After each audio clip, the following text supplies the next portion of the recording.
Hi, my name's Ian, and this is another one of these impromptu reviews while we in between longer form scripts. And today I'm going to review a board game from Games Workshop that is after another game that I have enjoyed for many years, and it's sort of a simplified alternative to that, but we'll get into that later. So the game that we are going to be reviewing today is Battlecars from Games Workshop. Now excuse the battered condition of my copy of this. And when we go into it, when we go into the contents and stuff of this, I would like you to bear in mind that there are there's the original game, Battlecars, and also its expansion, Battle Bikes, in here, as well as some odds and sods that from internet and elsewhere. So when we get into the box, not everything in the box is, if you go and buy it off eBay or whatever, you won't get everything necessarily that is here. But I'll post links to where you can get hold of some of the stuff that is still kicking around to enhance your enjoyment of this game. So a bit of a short history of it to start with. So Battlecars itself was published in 1983, I believe, and it was one of the early games that Games Workshop published on their own. I mean, up until this point, they were largely doing licensed editions of games such as Call of Cthulhu and RuneQuest, and materials for other games, or generic materials that could be used by a number of different systems. So Battlecars was one of those early games that Games Workshop were actually publishing on their own and designing on their own. So like I said, it came out in 1983, designed by Ian Livingstone and Gary Chalk, and well, we'll get into it, and then we'll do some bits of comparisons and everything else. It is a standalone game. It doesn't really belong to any universe. It's not like part of the Warhammer 40k type thing. It is its own thing. It is a post-apocalyptic game of car combat. It's very much a board game though, and we'll get into that in a second. Right, so a bit of an unboxing.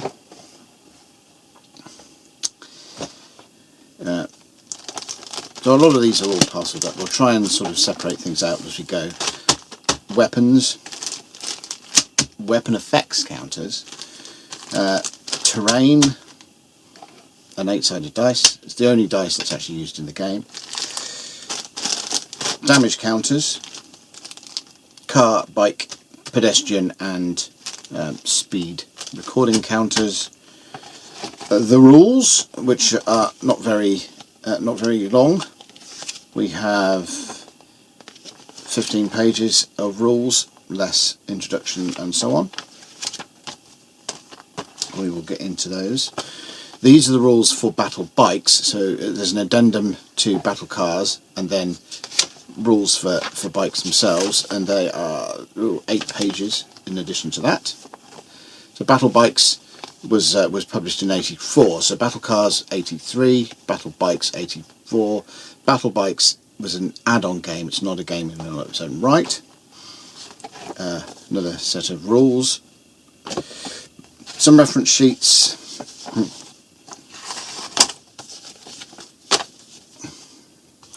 those to one side. Now these are some bits and pieces from the internet that I've laminated and used with the game, but I'll go into these in a sec. I'll sort of introduce you to the original components first. not to drop them on the floor, and then we can explore why the internet versions are a little bit better. Then we come to the boards. Now you can see there are two different backgrounds to the boards. And the reason for that is the fronts of the boards are exactly the same, but you got two of these with battle cars and two of them with battle bikes, and it just, you can configure them in any way you like. There's a sort of small playing board, or you can along the road kind of thing if you want to run a chase type scenario, or all four boards together to form a big sort of urban landscape, whatever you wanted to do, whatever suited your scenario that you had in mind. I'll show you how the boards work in a sec when we get into game play. Another reference card, this one from the internet rather than from the original game. Now these are reference sheets, and again these pretty coloured ones are from a website download, so we'll put those aside for the time being, and again I'll show you the original ones first. So these are the original bike record sheets, and then we've got the original car records sheets, and then we've got the original pedestrian records. Right. So the easiest thing, I think, to explain how this game works is to explain how the record sheets work, and that will sort of explain a lot about some of the basic concepts of the game, and then we'll show you a bit about how the map works. So each one of these sheets depicts a different car. So there's different configurations of cars. As you can see, this one has a turret, two turrets, one front and back. This one only has a rear turret. This one has no turret at all. Again, no turret at all, but different sort of configurations of armour and even down to tyres. So you can see this one has got 3 squares on its tyres, this one has got 4 squares on its tyres, and so on. So just going over the way that things go, these things without anything, or these areas without anything printed on them whatsoever, are armour. Then you've got the bits that are indicative of stuff. So there's the engine. This is equipped with a supercharger, so not all of them have a supercharger. For example, this one's got power brakes and automatic steering. This has got auto steer and a supercharger instead. So there's different equipment in there. It's got a gunnery computer and a fire extinguisher. Then you've got the weapon pods, where you put your weaponry, arm your car, and you've got, well, some cars have turrets, some cars don't. So it is a game of automobile combat. So you need a car or a bike, and you need weapons to go and shoot at the other cars or bikes. And this is where the weapon counters come in. So when you first set the game up, after you've sorted the map out, you then, and chosen your car, you then need to arm your car, and you do this by placing weapon counters in various areas on the vehicle. So we've got lots of different types. One quick battery change later.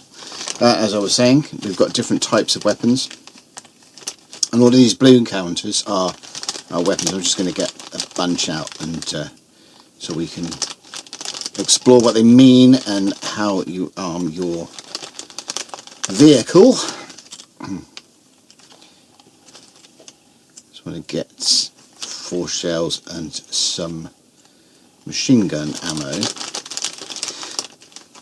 Now the way that these work is they represent ammunition, and they represent the sort of size of the weapons at the same time. So where we've got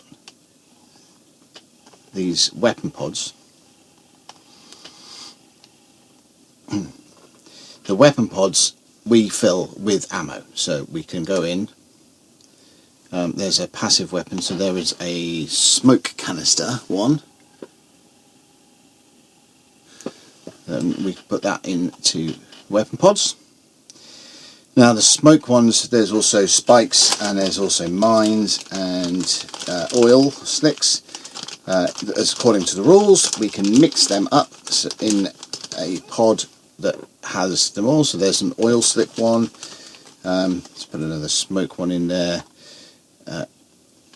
And we could put there's a minefield one right at the bottom there. So these are passive weapons, so you're not firing at anything, but you are dropping them onto the board, and that's one weapon pod all armed up. Now for passive weapons, they cannot be put into the front. If you look at the way that the diagram for the car is sorted out, you've got a definite front section, a centre section, and a rear section. So passive weapons can't be put into the front section, otherwise you drop the weapons and then run over them. But they can be put into the side and the rear. And then you can also mix the type, so that's why it's legal for me to put smoke, oil and mines all into one weapon pod. For other weapons, you can't do that. You have to put them in the same weapon in the same. So I could in that particular pod, now I've got a flamethrower in there. I could only put another flamethrower in the same pod.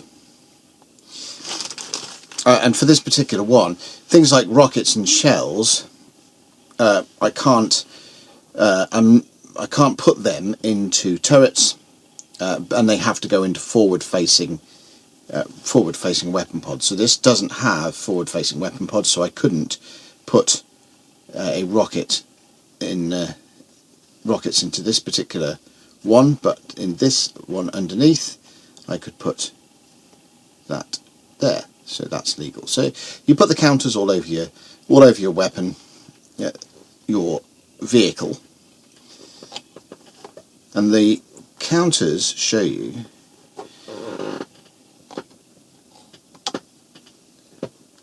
they are a measure of ammunition as well as anything else. So when you use a weapon, you take the counter from the weapon pod there.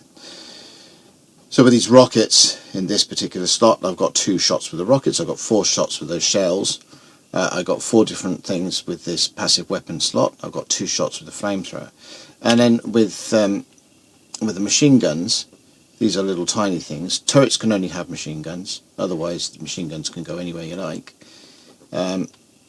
There's these little squares, so if I filled up that whole thing with air, I would have 9 shots with a machine gun. So the counters are there to indicate your armament that you're putting onto your car, as well as the ammunition number of shots that you've got with each weapon there. So that's easy enough. You decide what you want to put where, and you just go and fish out the right counters and plonk them onto your car.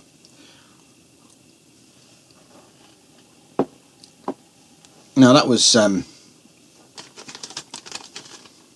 fairly painless. I'm just going to shift all these off, but you get the idea. It's like, the weapon pods are only of a certain size, and the weapons are of a certain size. So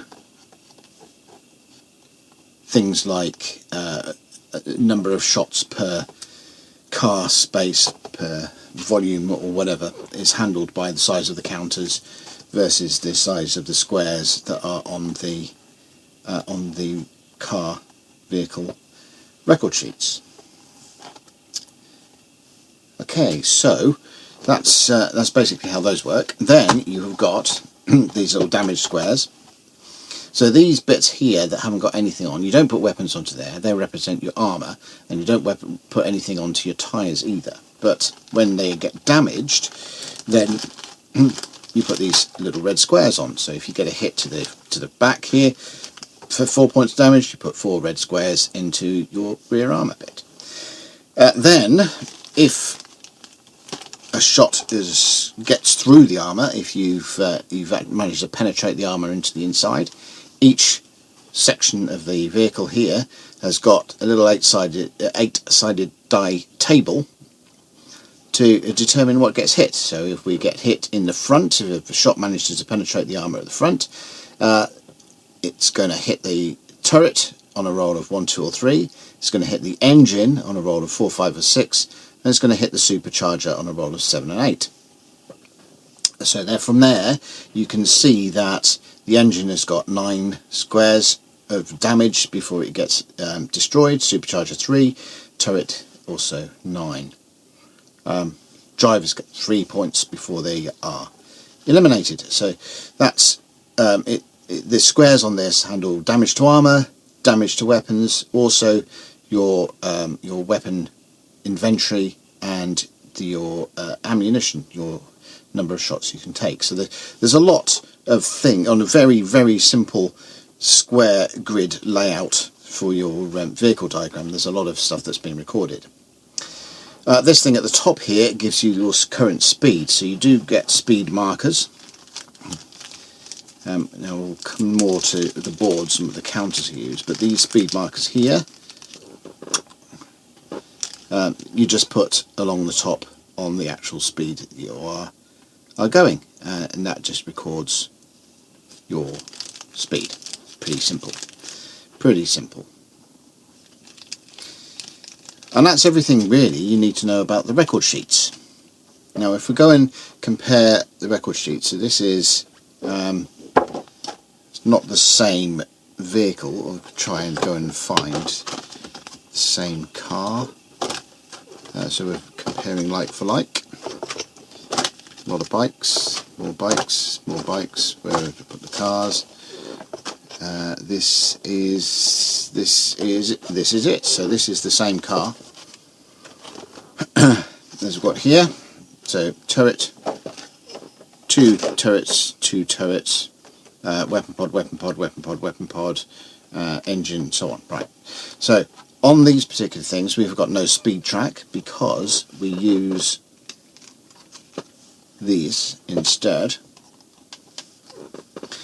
And the way that these little speed dials work is that you can use one of the arrows to record the actual speed you're doing, a la the speed counter going up and down the track here, and the other one to go and put the maximum speed that your car can currently do, take into account any damage that it's taken that reduce its speed down to tyres and engine, so on.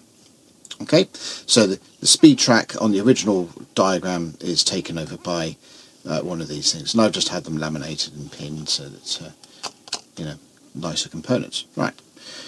On these diagrams, the armour blocks are all white, tyres are grey, weapon pods and turrets and so on, where you place your weapons, are a lighter grey, and then components, including the driver, are just got this gradient boundary to them, so you know which is which, and you don't go and put weapons in your fuel tank.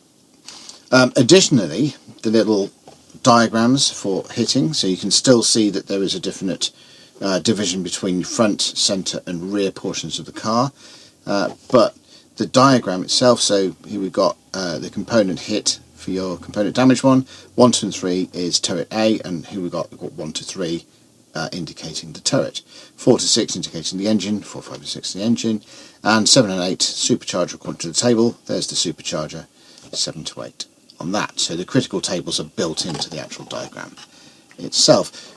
So more compact, prettier, and well, it's whatever takes your fancy really. But I've had these laminated and they work quite nicely.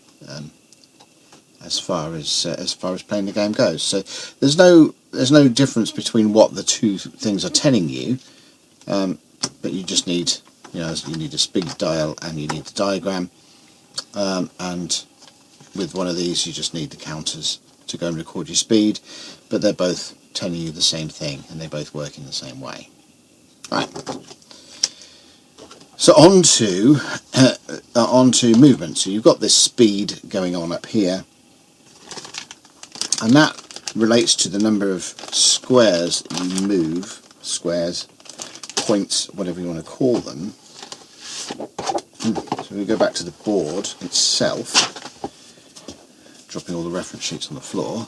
But so this is the board, and if I've got, let's grab a card from the board. There's a card from the board. So if I'm going a speed of 8, I can go 1, 2, 3, 4, 5, 6, 7, 8. Right? You can cover 8 of these points. Now you can only move along lines 2 points. And that's where the board game aspect of it is.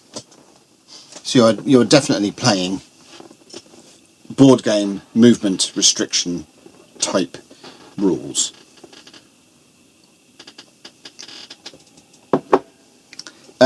Your movement rate itself, or rather, turn. So if I'm going to go up from there, and then I'm going to turn and cross there, that gives you a difficulty in the turn itself. So if we go to the rules, here we go. So you've got the different kinds of turns you can do, and then we've got a 45-degree turn.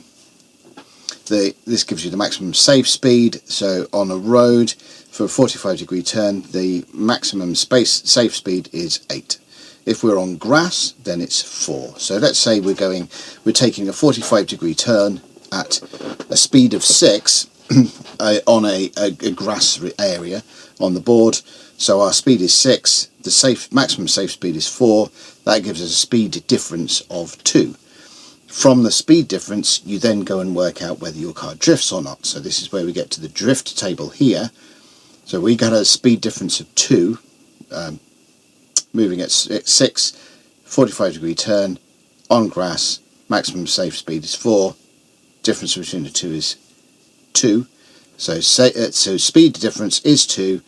We have to roll an 8-sided dice and subtract 7 from it. So the minimum is 0, obviously, which is no drift, and this increases according to the difference between the speed you're doing and the safe speed that you are of the manoeuvre that you're trying to do. So, and your 45, 90 and 135, so your 45-degree corner is that, your 90-degree corner is that, and your 135-degree corner is that, and that's all along the lines and the pattern of the lines that you're doing. And you can take damage, tire to your damage and everything else, and determine which way your car is facing afterwards when you do that. And again, when we're talking about equipment, this little table here tells you the acceleration, maximum acceleration on your road. Acceleration is how many steps your speed can increase. So on a road we can increase our speed by 2 while on road, and if I've got a supercharger I can increase it with 3, and my maximum deceleration, slowing down, on the road is 3, or with power brakes 4.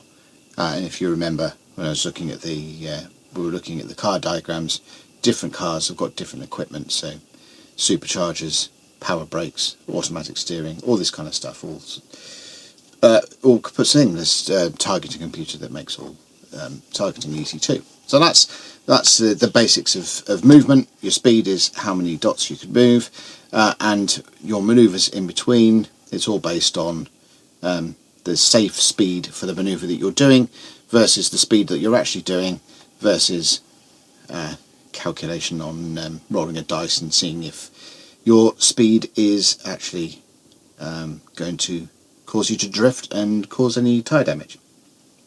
And then this is all about, oil, smoke and spikes will mess around with the safe speed and will cause potential damage if you run over them. Right, so combat, but this is all about ramming and different things and all this kind of stuff, and what you're dealing with there is the relative velocity of the cars to each other, and it tells you on how to calculate that relative velocity. And then this table just gives you, if the relative velocity is this, then the amount of damage is this. So it's pretty straightforward dealing with rams and crashing into bits of the scenery. Firing weapons is also easy. It's if you look at a person, this is a record sheet for a person, we don't have any skill levels on that. All we have is their hit points, we have their ammunition, which in this case it can only be a machine gun, and we have their speed. Speed is done in exactly the same way as a car. You put a counter on there to go up and down as you're going through. Equivalent from the nice internet type ones. It's the same guy. It's almost as if I planned it. All they've added here is your table to. It works in the same way as the tables for the cars. So you've got road and grass, acceleration, deceleration, and safe speeds for cornering and so on. And that's pedestrians out of the way. So in the target number, you need to roll over or equal to the distance between the two cars. So if we've got these two cars here, the range, or the range that we're dealing with here, is going to be the points that are between the two. So in this case it's 1, 2, 3, 4. So we've got 4 points between the two. And then for different weapons, you'll see that is right. So different weapons, we've got hit rolls that are based on the weapon itself. So like I said, the drivers don't have any driving skill or weapon skill to record or roll against or anything like that. It's against the weapon itself. So again, 8-sided die. So a machine gun, for example, here is we get 1 die. A shell, autocannon shell type thing, is 1 die plus 3, and rocket is 2 dice. And you need to roll equal to or over the number of dots in between. So in this case, the target number is 4. So obviously with a machine gun, there's a 50-50 chance you're going to actually hit. With a shell, it's much better than that. Anything rolling a 1 or higher in this case will give you through. And rockets, obviously, dead easy to hit. Your gunnery computer gives you a +1, and then you've got smoke obscures it, -2, -4 from that, and that's it. Really, that's combat. It's pretty dead easy. That this is your target number, and then your weapon determines what roll you're making to try and match that target. And then damage comes by the weapon you're using. But interestingly, damage is adjusted by range. So the further your target is away from you, not only is it harder to hit, but also your weapons are going to be they're going to inflict less damage. So we've got, for example, a machine gun inflicts 1 die, again D8, it's the only dice that the game uses. So 1 8-sided dice -2 minus the range. So with rocket, 2 dice minus the range. So you've got to take into consideration the range, not only from a am I going to hit them perspective, but also how much damage am I going to do with them, to them. Dropped weapons.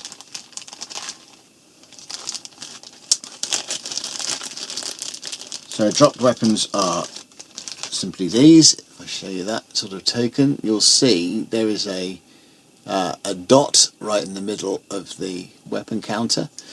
And so when you go and fire. Say we got in the car that we set up before, we had some smoke in the left hand weapon pod. So all we do there is I'm going to fire the smoke, and out it comes from the car, goes and just settles onto the dot to the left of it, and then that smoke sort of stays there until it dissipates.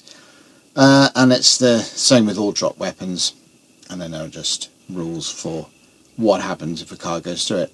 Like smoke obscures, decreases chances to hit, mines will explode if gone over, and then spikes and oil, they have safe speeds when you're going over them that will cause you possibly to drift, do damage to your tyres, and cause you to spin out.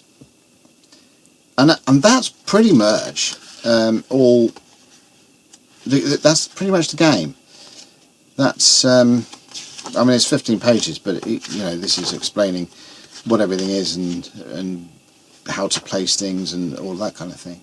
And terrain is pretty simple. As you got here, you've got this just represents grass, and then you've got counters for air. Sorry, this represents road, and then you've got counters for grass, trees, buildings, and so on of various different sizes, and you can configure things the way you want to produce an interesting board. So there we go, there's a big area of grass, and again the terrain, and there is a building. Again, the terrain, hopefully this will show up on camera. Let's have a look. If you can see the 4 white dots that are on there, and that's same as it is for the weapon counters there. Those white dots line up with the white dots of the board itself. Ta-da! That's pretty much it from a gameplay perspective, and the components of the game. There's not much else to go into. It's a very simple game, very interesting, very easy to pick up, very easy to play. Doesn't take long to actually set up and run around and shoot each other to bits. Now, the game itself was published for a couple of years. So 1983 it originally came out. Battle Bikes, an expansion that introduced bikes. No surprises there. The bike record sheets follow exactly the same form. So that's a car and more cars. So there's eight cars in the game.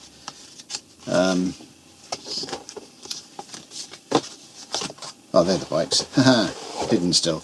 8 and 6 bikes, and they're set up in the same way. You've got your tyres, armour, weapon pods, driver, various bits of equipment. So they follow pretty much the same rules. There's not much in the way of a difference between the two, other than a little bit of difference about how bikes manoeuvre and what happens if a car hits a bike.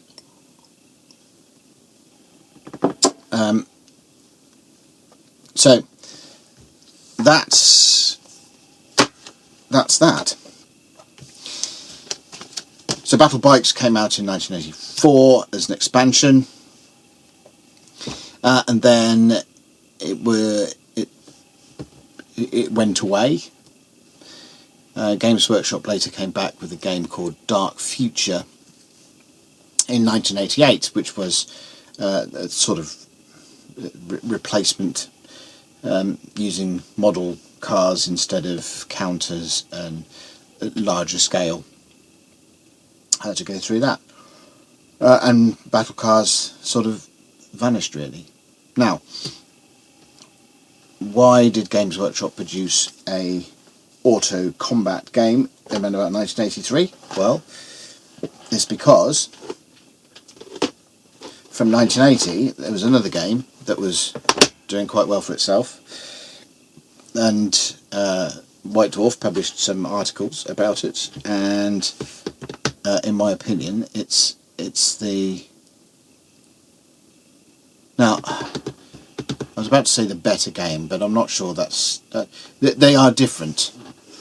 So where Battlecars is very definitely a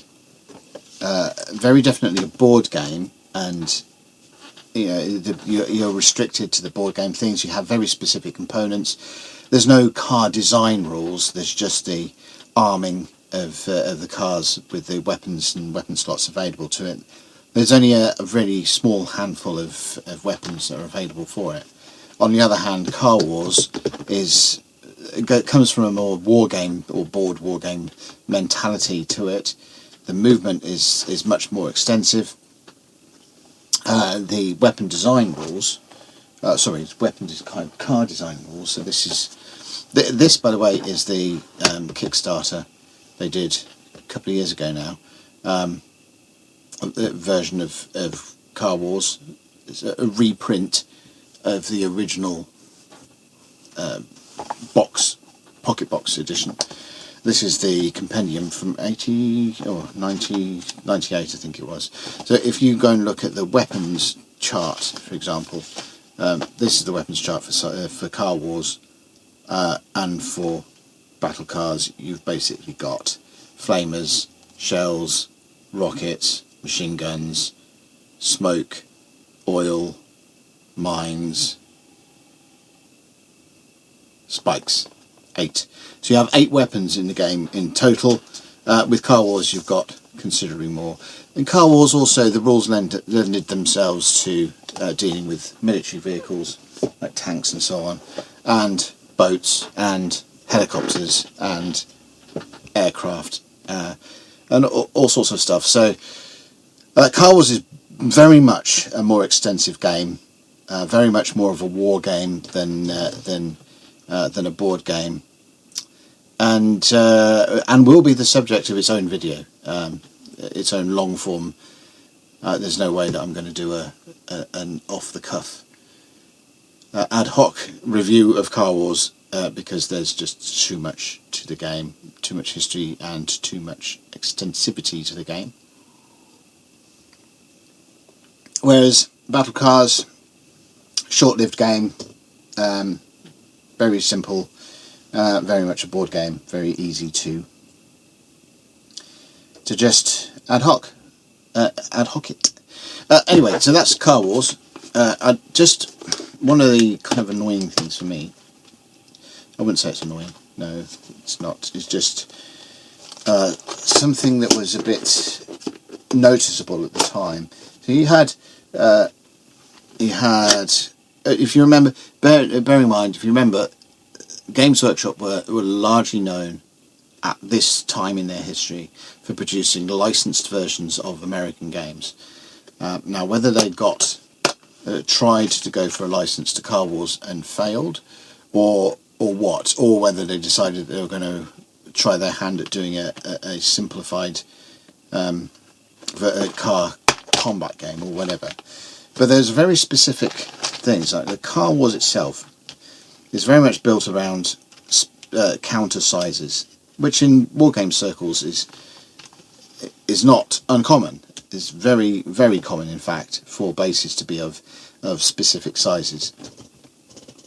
And so what you've got is that the Car Wars counters can't really be used with Battlecars, because with the boards, the more counters that you get in close proximity to themselves, then the more that you have to accommodate them, and the more they drift off the...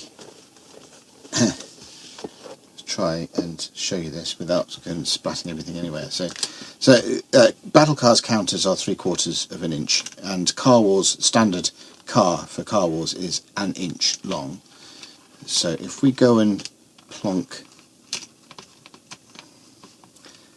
some through, so a Car Wars car following a Car Wars car is fine, because the 3/4 of an inch distance means that they don't touch at all. There's no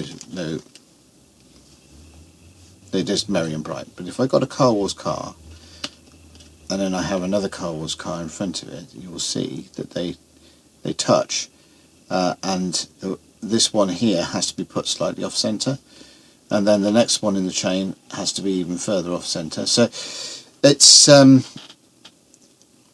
you can't use Car Wars counters effectively, properly, with the Battlecars game, and nor can you use the Battlecars counters effectively with the Car Wars game. You can actually use some of the terrain things, but so there's it seems that there was a specific. Maybe I'm just cynical in my old age, but there does seem to be some thought and effort gone in to make sure that the Car Wars, the Battlecars game, when it was being put together, make sure the components weren't usable with the other game, with Car Wars. And it comes through sort of miniatures. You know, these are Car Wars miniatures, but these are on. Well, they're not official Car Wars miniatures. Let's put it that way. But they are of a scale that's usable with Car Wars, and you can see they are 1 inch long by ½ an inch wide bases. And if you look at the size of the miniatures, but these are commonly available miniature scale in vehicles, and if you look at the size of these, there's no way that you could fit those on a 3/4 inch base and still have them usable. So the sort of standards that grew up, at least in sort of micro scale, whatever you want to call it, just weren't. The Battlecars game just wasn't compatible with it. They did produce some miniatures for Battlecars. I didn't end up getting any, and there's a reason for that. Well, so with Battlecars, my own history with Battlecars, first time I played it was in the summer of 1983, and what there used to be a very nice little role-playing and wargaming shop in York, in Yorkshire, that me and my friend, while we were on holiday in York, I was with family up there, and he was staying with his family in a cottage in the same village that my family, or that section of my family lived in. And we both went to this same sort of trip to York, and we both went to the war game shop, and I bought the World of Greyhawk box set, which I then subsequently completely devoured, and just spent most of the holiday reading it, because it was just a fantastic. Still is one of my favourite campaign setting supplements, boxes, sets, whatever you want to call it. The main reason, if you've got a campaign set these days, that you end up with a 300-page book that just goes into so much minutiae and everything else, and detracts a lot, takes away a lot from a games master making the setting his own, or putting his own sort of spin on things, whereas the World of Greyhawk set just gave you a summary, enough to be able to spark your imagination, but not too much so you're completely swamped with details. Just about the right amount of material, I think, for someone to be able to drag in and play their own, make it their own. Anyway, that's beside the point. Just tangent there. He came back with Battlecars, and we played a bunch of games of it. A bit of a little tournament running that we had, and it was fun. Yeah. So later went on to buy my own copy of the game, and just play it every now and again. So the main difference between Car Wars and Battlecars from that perspective is that Battlecars you can pick up, chuck on the table, play it, and then pack it away again. It doesn't take Doesn't take very long to set up, doesn't take very long to figure the rules out, and it doesn't take very long to play. Car Wars is a little bit more involved, takes a bit more time to work out moves, to calculate the results of moves and attacks, and there's obviously more options in car design, weapons and so on. There were some other options. The Dark Future game I've only ever seen played, I've never played it myself, so I can't really talk to that. There was a game that M&B came out in '86 called Thunder Road. That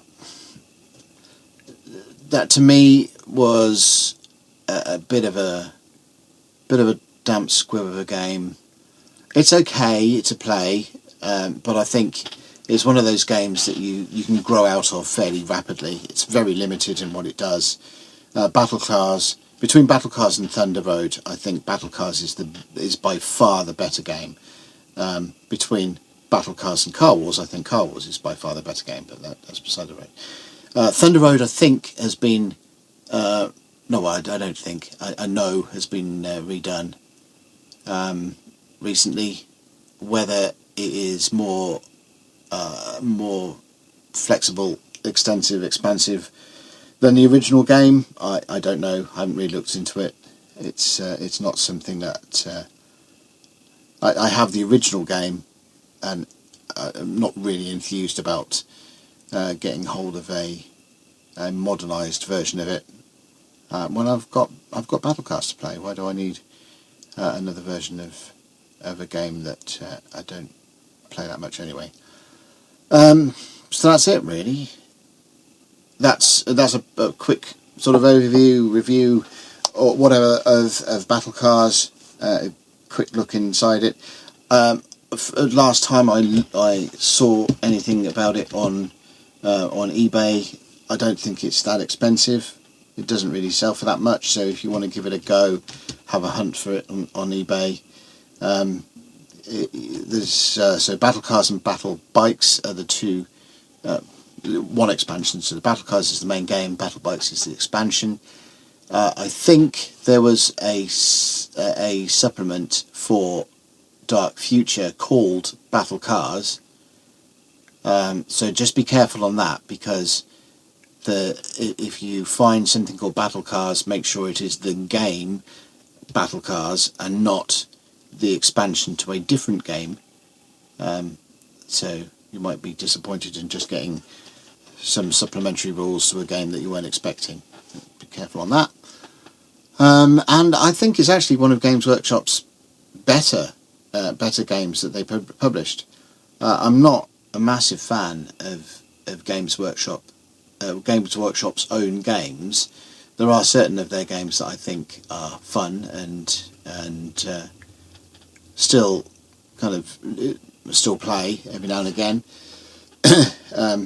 Battlecars is one of them, and then Talisman and Space Hulk I think are really good games. But then I don't think they're a fantastic game rule publisher. Your mileage varies, of course, but